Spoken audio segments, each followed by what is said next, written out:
Welcome to the 60s, the decade when the world loosened its tie and let its hair down. And TV went from blitzed out black and white to living colour, showing us a future where anything could happen. Where a clean-cut primetime hero was ready to make his mark. Why the tears? You haven't been hit yet. TV targeted its audience in a whole new way. Glossy action shows welcomed some colourful faces to the screen. Agreed.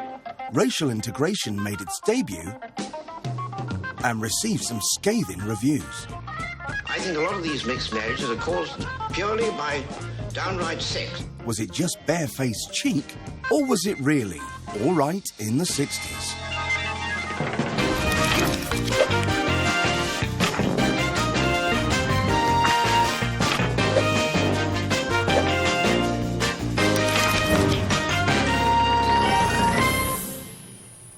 Hello, my darlings. The 60s was a time of whopping cultural contrast. For most people in Britain, London's groovy hangouts might as well have been on the moon. And who could ever go to the moon?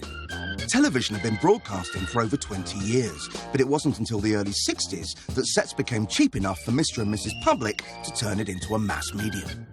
What do shows of the time tell us about life back then? For many of us, this is revolting. Men dancing with men. TV tried a lot of things for the first time, and sometimes wisely didn't inhale. Settle down and watch the moments from TV's coming of age, because 60s telly is all about the shock of the new. New channels. Good evening. This is BBC Two. New tribes. You don't mind him being called Hitler? No, I think it's a great name. And new discs. Sorry. We're showing the TV of the 1960s to people who were there at the time and to people whose parents weren't even born then. That's so uncomfortable to watch. That's got to be some of the weirdest television I've ever seen. As the decade that ushered in the modern era, we're asking what 60s telly says about the attitudes of the time by showing it to today's audience. What? Should we be looking back at it with a sense of outrage? Oh. Or a sense of humour? I mean, unbelievable.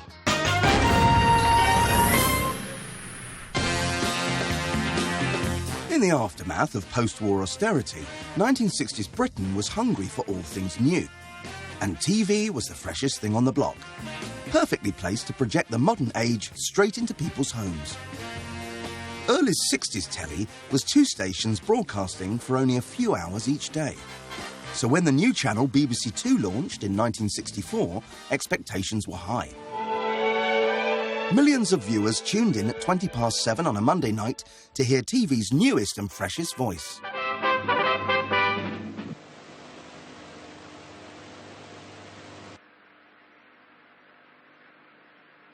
Nope, your TV hasn't broken. When BBC Two went live, it did so without sound. But viewers didn't have too long to wait for the historic first words spoken by newsreader Gerald Priestland. Again, that Yorkshire bus conductress who was sacked last week for calling Pakistani passengers stinking wogs has got her job back. Whoa. Union representatives went to see the management and the conductress made an apology. These words, if they were said now, but like the BBC would be sued out of existence, and Gerald Priestland would disappear in a puff of smoke. And that has changed massively, for the better. And the Beatles have been burgled. The idea that people tuning in for the start of BBC Two, expecting to see a lavish production of Kiss Me Kate, and instead they get Gerald Priestland talking about a racist bus conductress. The National Chamber of Trade claims that 1 in 4 housewives who started collecting trading stamps have given up. If the programme looks a bit ramshackle for an opening night, that's because it was. There was a massive power failure at Battersea Power Station that took out most of the electricity for West London, including Television Centre. For the rest of the day. They had to switch to Alexandra Palace, but they weren't exactly prepared, were they, for a proper newscast? The building is 186 feet high. Excuse me, just like Channel 1. Hello?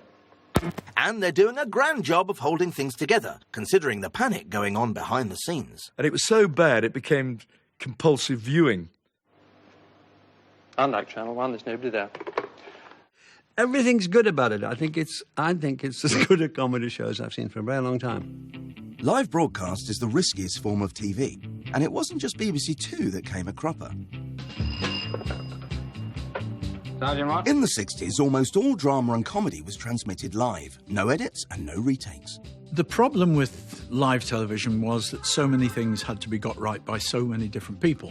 And even if the shows were pre-recorded, it didn't mean the actors were under any less pressure. The budget allowed to edit 3 times per programme. That was it. So if someone fluffs a line very badly, then you don't do retakes. That's it. And what goes out is what was recorded. And sometimes it's very funny. In an era where programmes went to air and then vanished, mistakes were quickly forgotten. Unless, of course, your show became an unexpected cult hit, like Doctor Who. Keep an ear on Doctor 2, Patrick Troughton. We're all going to be killed shortly unless you switch over to sectional air supply. What are you talking about? The Cybermen are going to poison the air. If you thought you heard him say sexual air supply... Over to sectional air supply? You wouldn't be alone. It was supposed to be sectional air supply, but that's how the show was broadcast. Even the men in rubber suits couldn't have their mistakes erased. Here's Roger Moore in a 1964 sketch with Millicent Martin. In it, he plays a spoof version of 007 years before he did it for real in the movies. Already, he's the suave, unflappable Roger we got to know and love. Well, that's the end of my holiday. Yes, mine too. No more being... Whoa! And the end of me. Well, it was a nice trip. While it lasted, yes.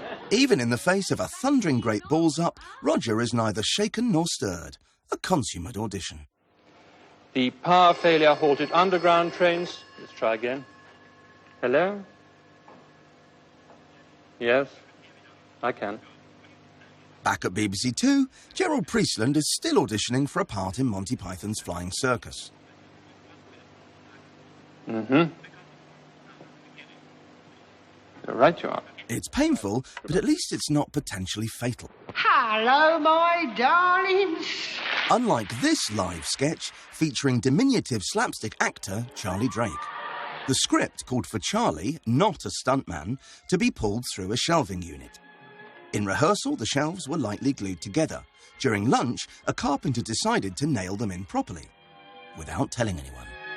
When Charlie was pulled through the shelves on cue... Oh, bloody hell. He was knocked out. He's actually unconscious, is he? Oh, that's awful. So that was real. I've never seen it. Good Lord, I'd heard the story. The script then called for him to be thrown through the window, and because it was live, the other actors carried on regardless.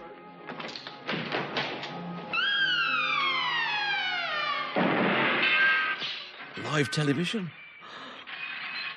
What the viewers at home didn't realise was that Charlie Drake, still absolutely out for the count, was taken off the set round the back and straight to hospital. Excuse me. Yes? Right. Yes. We are going to repeat this news summary in 1 minute. That would have been regarded on that night as inventive of the BBC to cover themselves in that way and get the news, and Gerald Priestland would have got praise, quite rightly, for conducting it so confidently, and it would have been all okay. Well, that is all for the moment, I think. Anything else? That's all we have for the moment, but we will be keeping in touch. That was the country I lived in as a 24-year-old. I probably didn't find it hilarious at all. It's ridiculous. It wasn't just TV performers who had a remarkable lack of fear of things going wrong. To our modern eyes, the 1960s general public were pretty hardcore too. Top People is a slice-of-life film about the rebuilding of London after the war that seemingly blasted away working men's nervous systems. They lived and toiled on the edge. The new city and skyline will harmonise with and incorporate the best of the old, especially the Wren churches. Careful, why is he walking right along the edge? That's totally unnecessary. You need the steel nerves of a mountaineer for this job. Oh, no.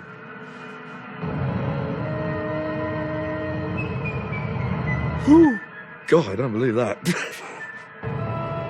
The things that people had to bear during the war, I think it made them different. I don't think they thought about disasters, really. As long as there wasn't a bomb involved, they'd do it. No construction worker would have climbed hundreds of feet above the ground without his vital safety equipment, a flat cap and an unfiltered cigarette. The famous Forth Bridge, and this is John Watson speaking. I'm here to carry out one of the can't-see tests with the new Churchman's Tip. The men who maintain the bridge are helping me during their lunch break.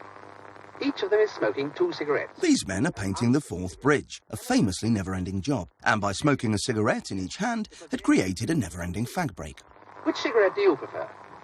This one. I suppose when you're routinely facing death by plunging 300 feet off the Forth Bridge, maybe the possibility of lung disease did seem comparatively trivial.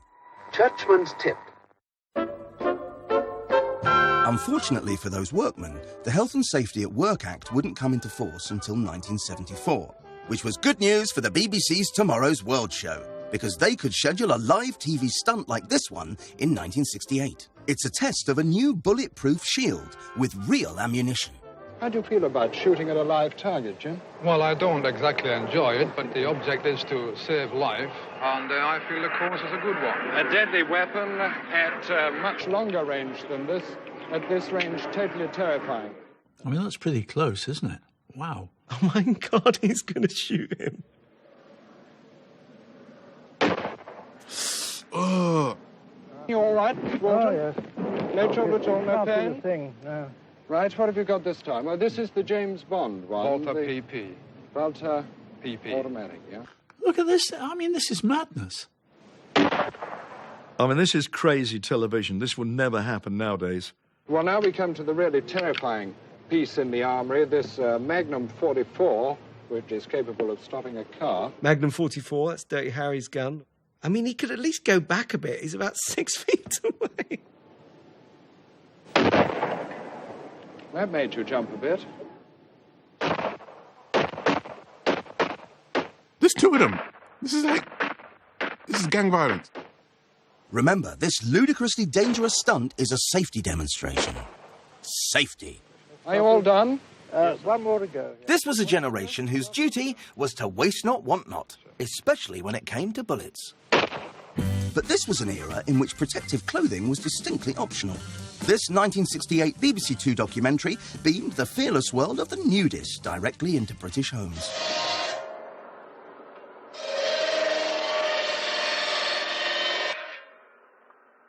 Yup, this is DIY, with the emphasis on the why.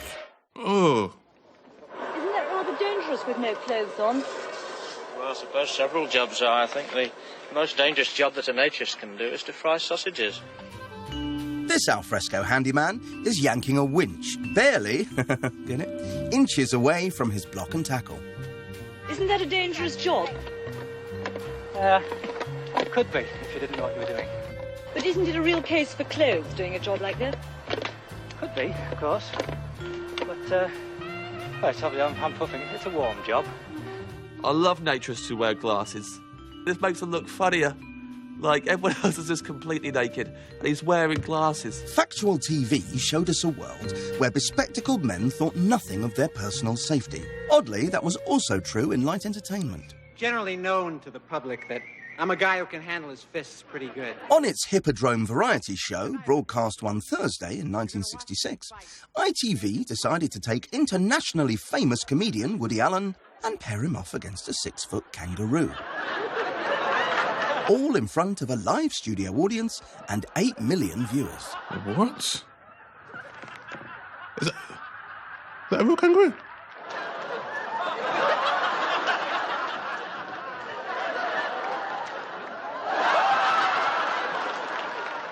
Now, obviously, you get this on YouTube, but not on TV. You can't get away with that on TV. Where we are online now is where TV was in the 60s and 70s. This is the first time I've ever found Woody Allen funny. Next, Teenagers Gone Wild. You don't mind him being called Hitler? No, I think it's a great name.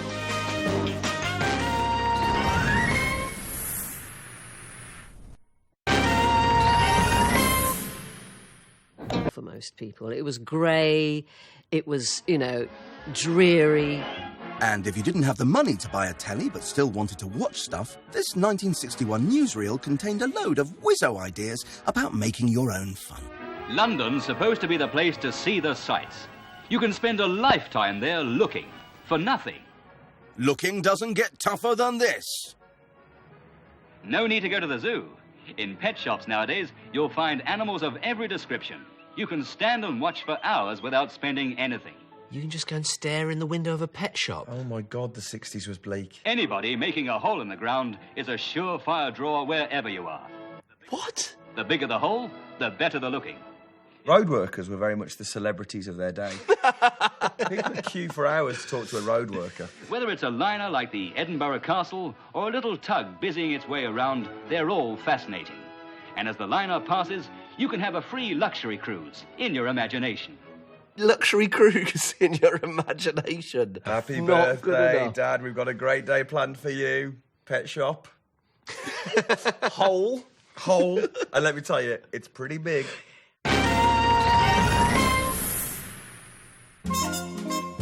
In the post-war years, there were two kinds of people, adults and adults in waiting. But in the 60s, for the first time, children were fast becoming the stars of the show. This is the Child of the Year competition. It's not clear what these nippers are being judged on, or why someone decided it would be a good idea to dress them up like this. TV producers were becoming interested in children as human beings, and so fair game for social experiments. In a North London street, we tied a dog to a railing. A hidden camera recorded what happened.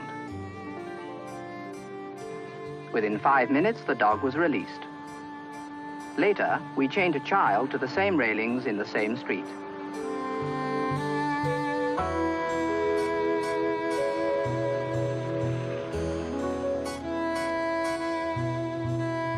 That's nuts! How could they just walk past a kid tied up like that? After half an hour, no one had made any attempt to remove her chains or even to comfort her. Like, people love a dog. We love a dog. But you would stop for a child. Actually, probably these days, someone would, you just take a photo and Instagram it, and he'd think it was an art installation. Being under the grown-up radar sometimes meant kids got served up weird and challenging telly. This is Proto-Python's sketch show Do Not Adjust Your Set. Broadcast to children in 1968, it featured the young David Jason and Terry Jones and art pranksters the Bonzo Dog Doodah Band. Thank you very much. Now, friends, 3 years ago, 4 unknown boys and 1 little girl came all the way down from sunny Liverpool. And just look at them now. 6 men. The Bonzos may have known what they were doing, but there's a chance the subtle joke at the expense of the black and white minstrels may have been lost on any 7-year-olds watching. Only unmarried, looking for love, life was passing me by. So I sent off me photo, hobbies and age, magazine marriage I tried. That is amazingly offensive. That is really dazzlingly offensive. Only blown over and Destiny's door, dollar they arrange a meeting. The fact that it's a children's program, that it was acceptable, it's mind-boggling, isn't it? I mean, play with your gollywog, little girl. Well, we've come a long way. We've come a long way. By the mid-1960s, TV's grown-ups had identified a new species. Half adult, half child, the teenager. And they sent their cameras on expeditions into the hormonal jungle. Girls between 14 and 17 are already familiar with a world their parents know nothing about, a world with its own jargon, its own morality. It's the world of the ravers. This 1967 BBC Two documentary is a sort of wildlife programme about a creature called the teenage girl.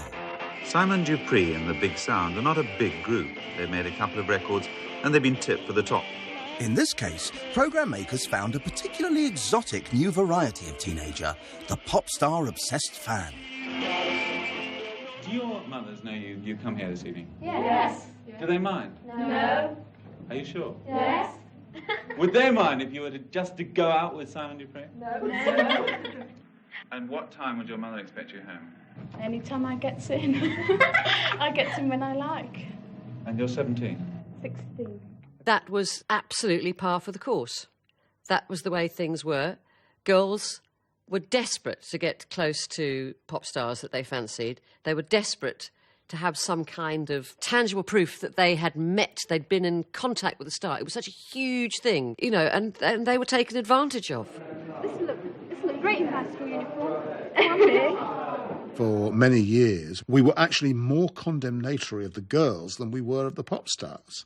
You know, after all, what, you know, blue-blooded man worth his hire is not going to want to go to bed with a very beautiful young woman?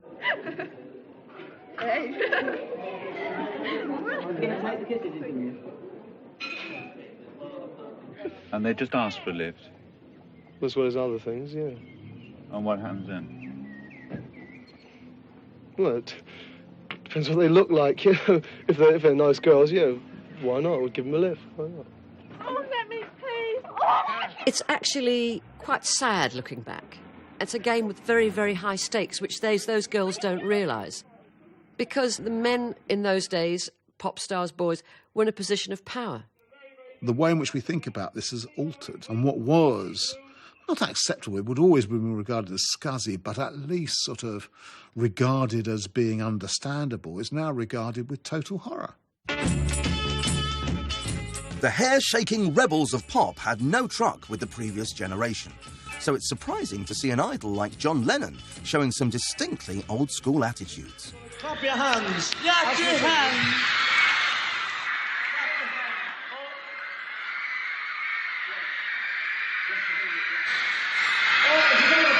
Oh, it's quite depressing, really. So stand your feet on the floor.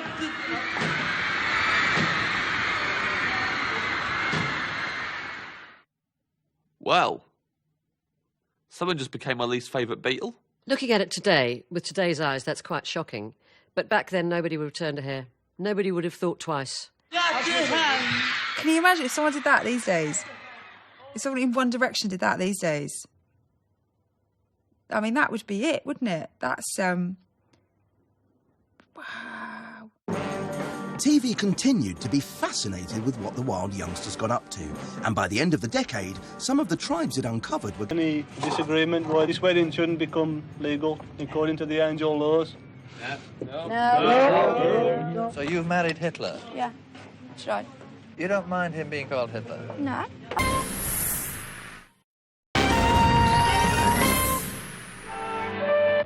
Before Dad, Jack Warner, was Dixon of Dock Green.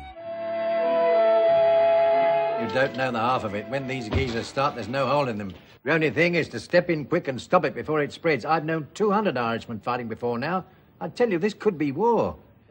Dixon was like the BBC in a Bobby's helmet, moral and respectable. In an age of social upheaval, it was ITV that gave us a role model to match the times, the action hero.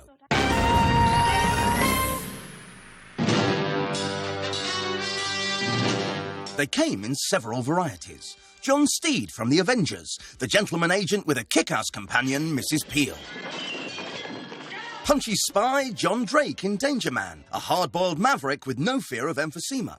Lounge lizard Jason King in Department S. He had 2 eyes for the ladies. Oh, she shouldn't have had to do that for herself. And was so louche he'd crack open a bottle before breakfast. I'd offer you a glass of champagne, but it's very bad for you in small doses. And the biggest of them all, swinging bachelor Simon Templar, played by Roger Moore and better known as the Saint. The name Simon Templar, he had that sort of knightly feel to him, chivalrous and righting wrongs. But on the other hand, he would be doing things that we would consider now politically incorrect. What's the matter? Lockjaw? Well, let's see if we'll loosen it up. Oh, no. Please don't. Oh, please don't rape her. Oh, God. No, don't. Oh, now, why the tears? You haven't been hit yet. But I deserve it. I am very silly, stupid, and childish. He didn't actually spank her, but the whole scenario was so creepy. Like, basically, whatever this girl got in that room, she would have been asking for. But he didn't hit her, so it was all right. Nothing wrong with that. Roger Moore's character may have been a saint on that occasion, but he did have previous. Maybe the girl in green had seen this less than sensitive 1962 outing.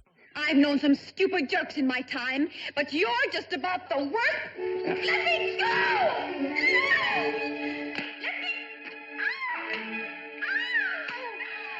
Let me...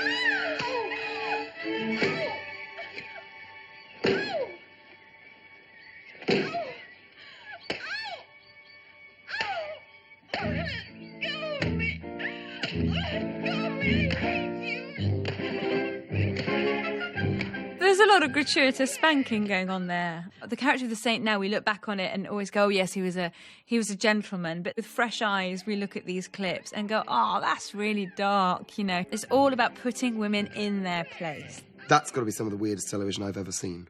Brutal. Shame on you, Roger. So it was easy to spot the smoking, drinking, spanking good guys. But what kind of shape was the villain? Well, if someone disabled showed up, they were almost bound to be a wrong-un. After them! After them! Don't let them reach the door! Go on, after them! The disabled person, like the ugly person, it's a physical sign of moral delinquency. It's the equivalent of people saying, oh, they must have done something wrong in a previous life. Quite often it was a plot thing that these people were taking out their frustrations on the world from their wheelchair. Why, curse you for making me this way. I think you'll agree the automated assassin was a stroke of genius. The motorised wheelchair is especially menacing, isn't it? Loyal, obedient, and extremely efficient. Just how efficient you'll be seeing any moment. The other telltale sign that you were up to no good was being willfully foreign. This character, in a 1969 episode of The Champions, looks a bit shifty. But the writers, giggling into their sleeves, have given him a rude name, so he can't possibly be the baddie. Major Tuet? Yes, but I requested no escort.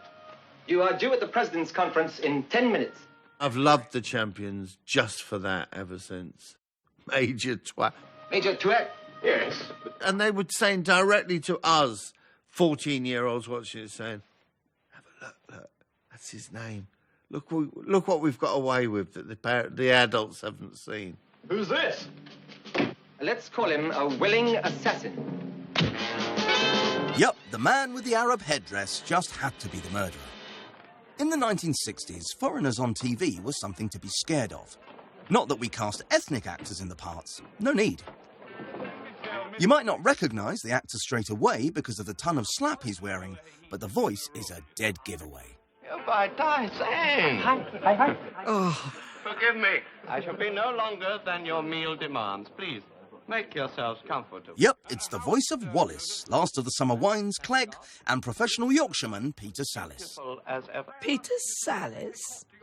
Of background forbids it. But I am an individual, a student. You are... Classic yellow face, with white actors made up to look Chinese. I don't think they quite had the sellotape pulling their eyes back, did they? How else could you come here, study here, draw ample funds? I tell you, I am no Manchu. I'm just trying to place Peter Sallis' accent here, whether he's going for Guilin or Beijing. We're all more comfortable watching Peter Sallis going down a hill in a bath or having some sort of rural mishap in Last of the Summer Wine.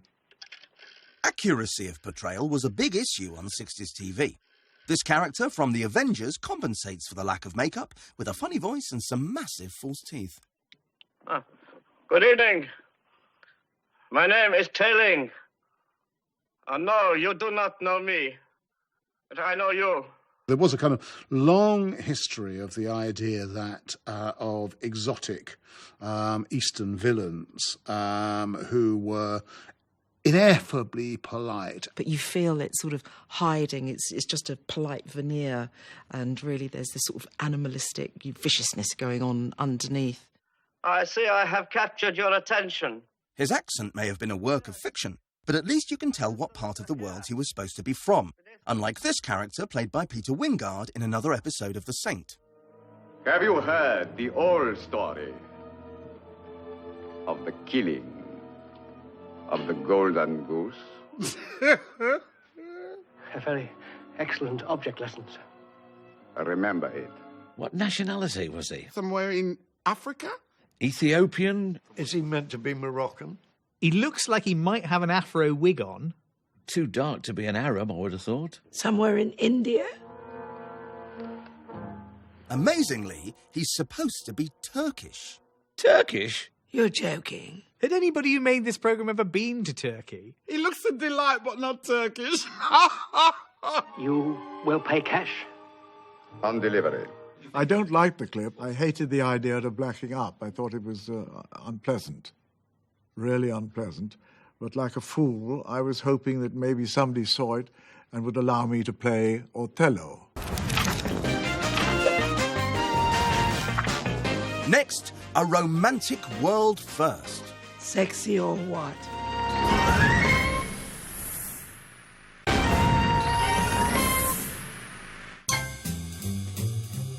Before the 1960s, there was one route in life for British men. Get a job, get married, have kids, and live disconsolately ever after. But increasing affluence and social change meant men could choose to be part of a brand new phenomenon, bachelorhood. These Dollybird-hungry Alfies about town were a hit new demographic for the TV makers. In 1969, the BBC piloted a new show to hit them squarely between the thighs. Hello and welcome to Mainly for Men, and as the title implies, this is a programme, fellas, just for you. Aiming to be suave and sophisticated, Mainly for Men packed in items about shark fishing, cars, and this. Smoking match. Yes, you're watching a half-naked woman lying in bed having a fag. This goes on for 3 of the longest minutes ever committed to tape. This is what the 60s were like. People just used to lie around smoking with their breasts out. That's how I imagine the 60s. Despite never making it to screen, the attitudes of Mainly for Men weren't anything out of the ordinary. Before Terry Scott appeared in cuddly sitcom Terry and June in the 1970s, he was on BBC Two at 9:25 on Saturday night, tackling the big topics of the day. In 1964, he delivered a highbrow wreath lecture on the subject of birds. No, not the feathered type. We come now to the luxury limousine model. Expensive to maintain and not particularly economical to run. Runs on a mixture of a fuel composed of 2 part gin, 1 part vermouth. Needs constant refuelling if you're going to get the best performance out of it. Oh, no. Come on, Terry. Not easy to start when cold. Oh, this is embarrassing, isn't it? Once warmed up, handles very smoothly. Oh, talk about being sexist. You could get away with it in those days, and people accepted it. We come now to the continental sports model. This is something for the younger man, I found. However many models you take out on test, I think most men end up with one of these. Comfortable, cheap to maintain, easy to control, very durable, a nice little family runabout. I have to say, there are golf clubs and rugby clubs where they would still howl with laughter at that. Actually turned my stomach even then, because I was getting that from middle-aged men, and sometimes quite knackered old men, this sort of thing, all the time. I would do broadcasts in which, when I was interviewing people, they would have their hand on my knee during the programme. We made this our best buy, didn't we? She was a lovely test. This is the stuff that really makes my blood run cold, because it's just light entertainment, and yet everything about it is, it's talking to men only, and it's encouraging you to treat women as objects. And just in case you were in any doubt about how Terry Scott felt about his chosen topic, his 1969 single made his position very clear. I like birds. Paw! It's true that the 1960s brought a form of emancipation to women. Clothing became less restrictive. And they were free to have a fag whenever they liked. Never go without a capstan. Never. It's a really romantic ceremony. Lovely hymns. Yeah.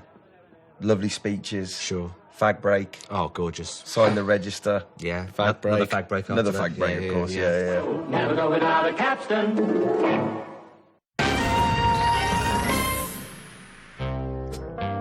Race was a big issue throughout the 60s. The wave of immigration to the UK in the 1950s meant that faces of colour were becoming more commonplace. At the dawn of the decade, there was a new and for some shocking phenomenon. People were falling in love across the racial divide. The wedding of Lindsay Groves, a country girl of 18, to Donald Dunhams, a black man.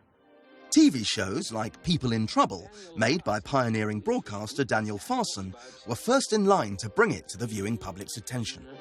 In it, he interviewed people with experience of the topic. How long have you been married? 5 years. And a Tory party supporter who had no direct experience but nevertheless held some very extreme views.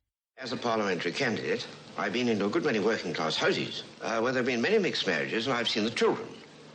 And my view is this, that no first-class nation can afford to produce a race of mongrels. And that is what we're doing. Oh, gosh, isn't it awful? It's one of the reasons why France is a third-class nation today. Too much mixed blood. The black man has a different set of standards, values, morals, and principles. In many cases, their grandfathers were eating each other. Oh. Well, the lion doesn't change his spots in all that time. Hearing him talk now, he seems insane. Just ignorance, isn't it? Just ignorance. Have you got a daughter yourself? I have a daughter who is young, charming, intelligent, with taste and discrimination. Well, what would you feel if she said that she was going to marry a coloured man? I should strongly advise her against it. I should ask her if she wanted to wake up in the morning and see a coffee-coloured little imp on the pillow beside her, calling her mummy.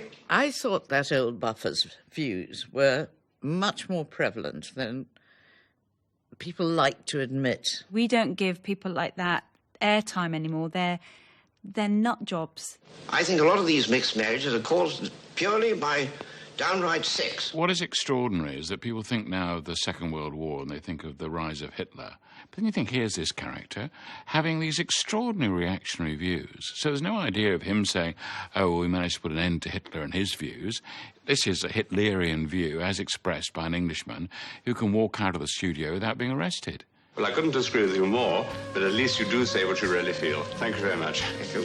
To air these views unchallenged now would cause outrage. But what caused upset back then was quite the opposite. This is the 1964 ITV soap Emergency Ward 10. It featured impressive storylines and, unusually for the time, strong black characters like surgeon Louise Marler. But on a Friday night at 7:30, they broadcast something truly remarkable. It's widely thought that the first TV interracial kiss was between Captain Kirk and Lieutenant Uhura on Star Trek in 1968. But 4 years earlier on Emergency Ward 10, a romantic storyline featuring the surgeon and a fellow doctor came to a head. What's about to happen is a first on British TV, and as far as we know, the first on TV in the world. What are you doing? I want to kiss you. What for? Just because.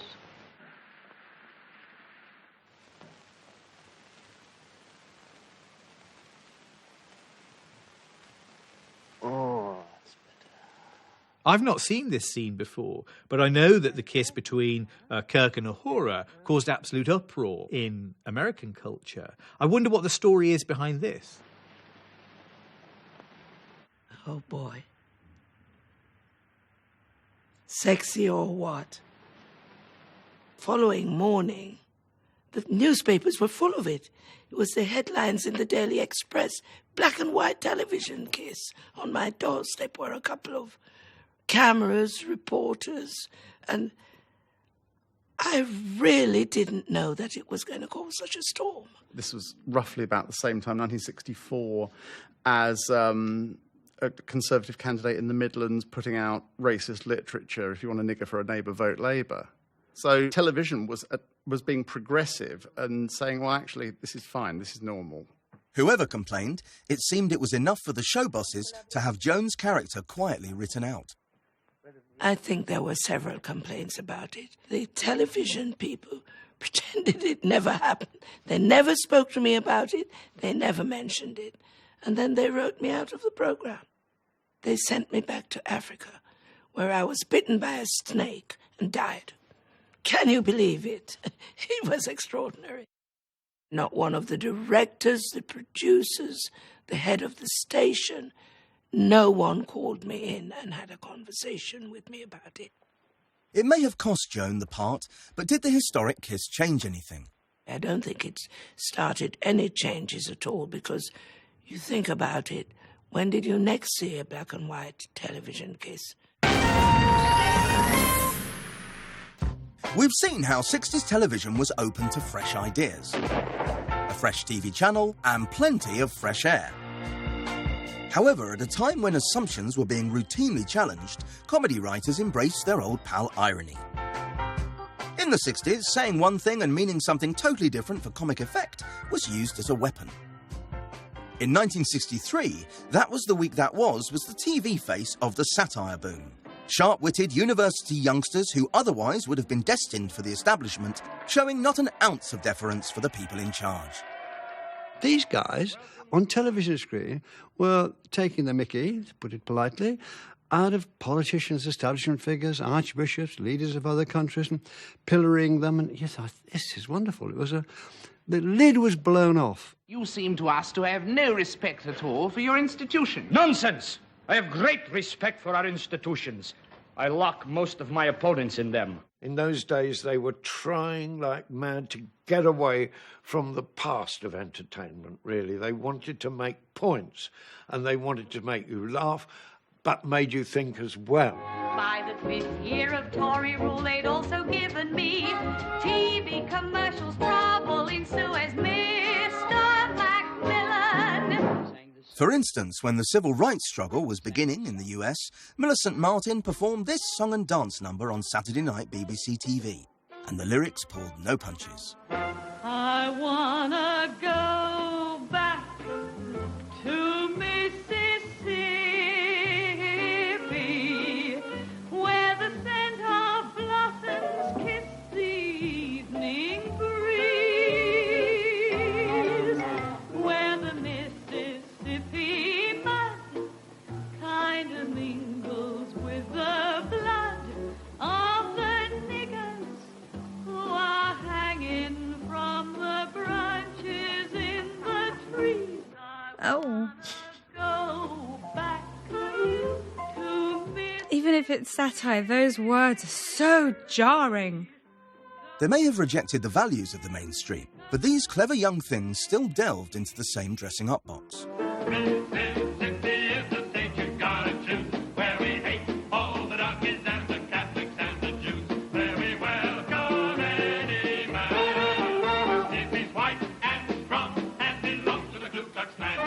You see it now, it's quite appalling to us. But that's really what satire should be. It should be hard-hitting like that. It should make a point, and my God, did she make a point in those lyrics.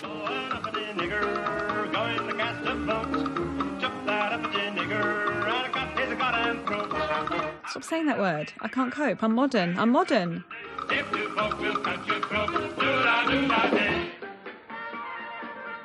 I feel like I'm Alex in Clockwork Orange. It's very powerful. We've moved on so much with our language that we can't accept that. I find those words really hard to hear. I have an involuntary sort of spasm when I hear them in a song.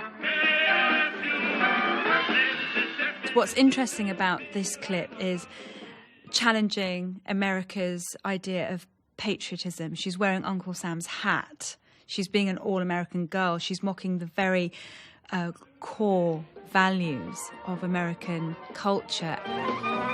It's very clever. This is a really middle-class, very clever satire for, white liberal people. But there's a slight lack of heart to it, even though I know it's well-meant, and that is what I find uncomfortable about it. When they needed some minstrels to hammer home their message, they didn't get actors to play the parts. They hired the George Mitchell Singers, also known as the Black and White Minstrels. It's kind of very topsy-turvy, the fact that they have used the Black and White Minstrels, and you kind of wonder if the members of the Black and White Minstrels got it. They were employed, weren't they? They took the money, so they wouldn't mind. So, that's the end of the 1960s, the decade that went from buttoned-up entertainment like this in 1960 to decadent dancing like this in the last Top of the Pops in 1969. The trouble is nowadays we tend to think we're so enlightened, we're much nicer people than we were in the past. We're more kind and more polite, and we feel a bit smug. It wasn't just in the world of entertainment and the world of television that was doing it. The whole tide of change was virtually unstoppable. It was a decade of enlightenment and excitement. And I feel privileged in a way to have been part of it. But we're not finished there. Next time, we spin forward to the naughty 90s and the dawn of Cool Britannia. And what could be cooler than this? I'd do anything to be on TV. So I'm slightly retching. Oh, sweet Lord. Well, tomorrow night at 9, more nostalgia. Lol and Woody are enjoying family life while the rest of the gang are on the search for a good rave. This is England 90. Next tonight, well, what did the Gogglebox gang make of This Is England last week? All that and more on the way.